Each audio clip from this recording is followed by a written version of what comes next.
Hello,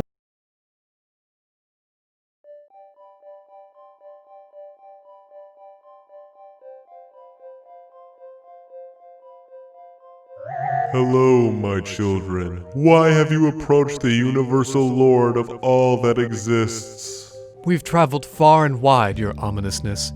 We even learned how to breathe in space. Then you have sacrificed much to obtain this moment of my presence. This is true. Universal Lord, we are aware that everything exists for a reason, as per your dictation at the beginning of time. I exist to make jokes when James gets angry. James exists for... to do... And Nintendo exists to make great video games that excite us and ignite a feeling of nostalgia by keeping their IPs fresh each new release. Your information is quite wrong, but that can be overlooked due to the sacrifices you've made to get here. Thank you for that. We came here to ask you one question, your lordness. If everything exists for a reason, then... Why the fuck does this game exist?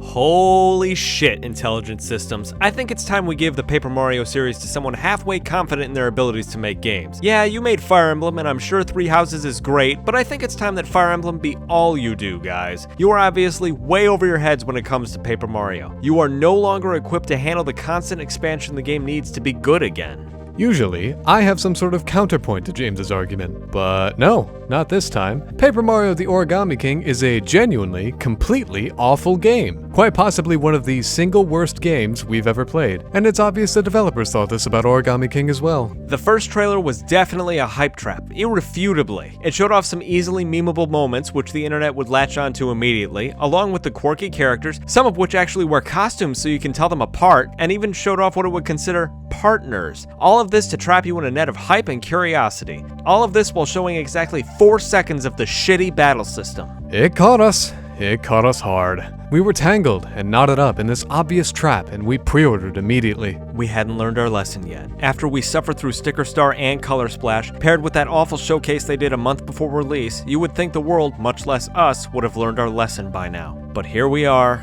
going through it again.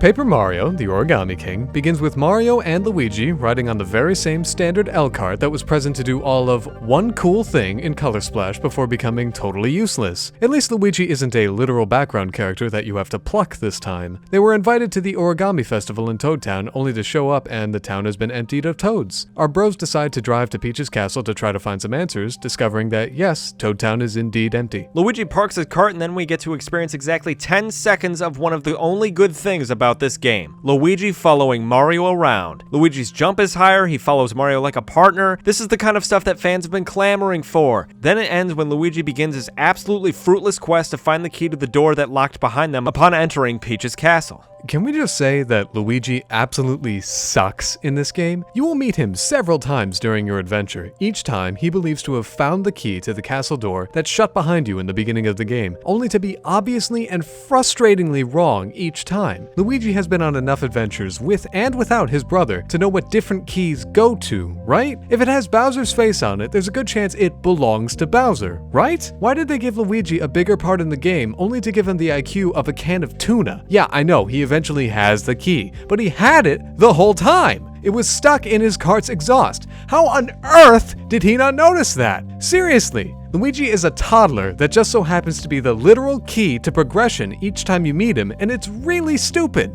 Anyway, then you meet Origami Peach, who gives Mario an ultimatum. If you refuse to fold for her, you are sent to the dungeon where you meet some of Bowser's minions, who are really oblivious to the danger they're in. After they're all whisked away by some obviously shady Shy Guys, you then meet your Paper Mario mandated shitty guide for this game, Olivia. She's trapped in a wall, and you need to use the very situational 1,000 fold arms to free her. You do, and there you go. You get this awful technique that should have been allocated to a button rather than a situation. Oh, Olivia also sucks in this game. She's one of the least consistent parts of this game that will only act as an obstacle in situations where she could really be helpful. Also, apparently Bowser was captured. Question about what's going on here. If the stapler made Bowser a bifold nothing, how does it create origami soldiers? Shouldn't they also be bifolded flattened versions of themselves that can yell and hop around like Bowser? Paper Mario Origami King is one of the least consistent games you will ever play. It will try and wash away any curiosities you had about the rules in this game by attributing it to charming writing. But charming writing is only so charming when it follows certain rules. Like, why does the stapler flatten Bowser, as staplers flatten paper, but it turns other characters into origami? Why create a ring-based battle system that you obviously never liked if all you're gonna do is try to replace it with these vastly superior overworld battles? Why does Ollie require a stapler to create origami soldiers if he's capable of folding paper and creating origami by himself? Why are none of the other members of the Legion of Stationery here to create folded soldiers? It is a seriously perplexing game. Anyway, you your way out of the dungeon with the now folded and stapled Bowser, only to be caught by Ollie, who, for some reason, disguised himself as a shy guy. Why?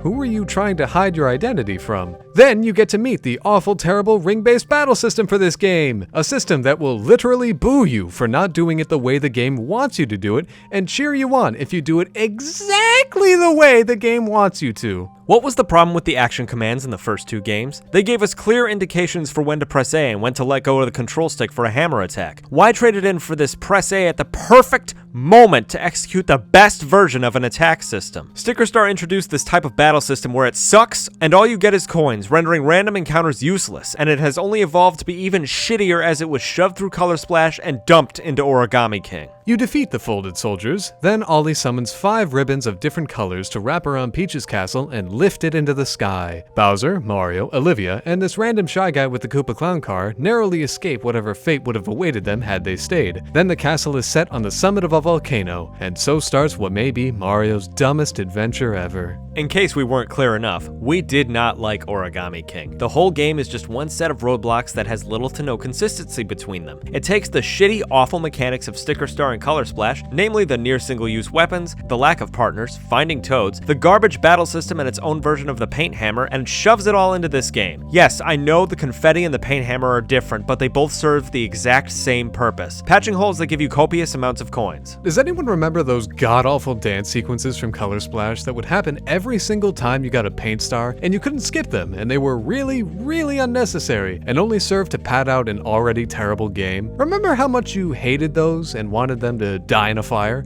Oh, they're back. Why?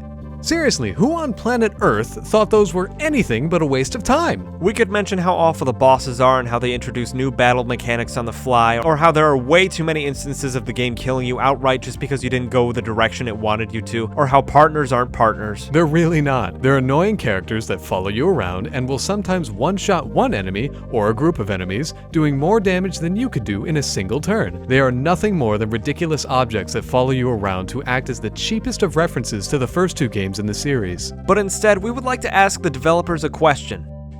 Did you have faith in this game at all? This is a serious question. Origami King seemed to want to be its own thing for the first 10 to 20 minutes of the game before it introduced the cheer button, which is basically, hey game, you do it because I'd rather not get booed and penalized for doing it wrong, in which you pay 1,000 coins to have the toads solve the ring puzzle for you and sometimes heal you and give you weapons. It seems like something you would only include if you didn't have faith in your players or if you were building a game to be solved only one specific way. After the cheer button, it never felt like Origami King wanted to be anything more than just an amorphous pile of references to other, sometimes better games. It also introduces paper-mache enemies, which can only be fought on the overworld by striking the weak spots on their backs. You even use this mechanic as a boss battle to fight Gooper Blooper, which stands to be the best part of this game. It was cinematic, it was epic, most importantly, it was fun. Why were none of these paper-mache battles done in the stupid ring battle system? Could you not figure out a way to incorporate these enemies in there? You found a way to make scissors, tape, and a fucking stapler work. Why not the paper-mache enemies? Why did you just borrow pieces of other games after the yellow ribbon to pad your game out? Heck, you even flat out copied Wind Waker for the quest for the purple streamer. Water travel, the Tower of the Gods, the Pearls of Din, Nehru, Furore.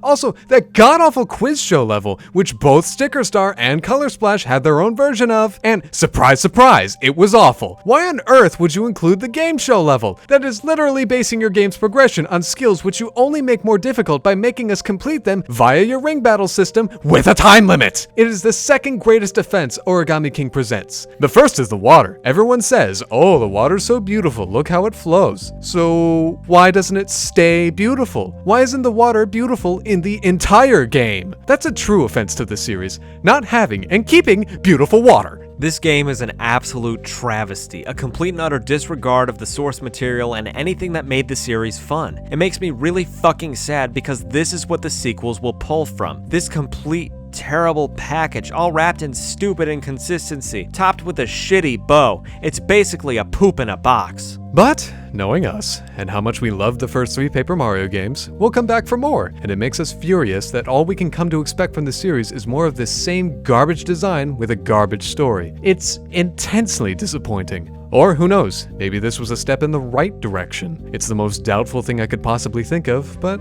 maybe. Thank you for joining us for this short review. We could have kept going, but this game deserves no more of our time or attention. It's not a good game, and it really didn't want to be what it was. Hopefully we can all learn from this and not make the mistakes we did to create such a heaping pile of shit again.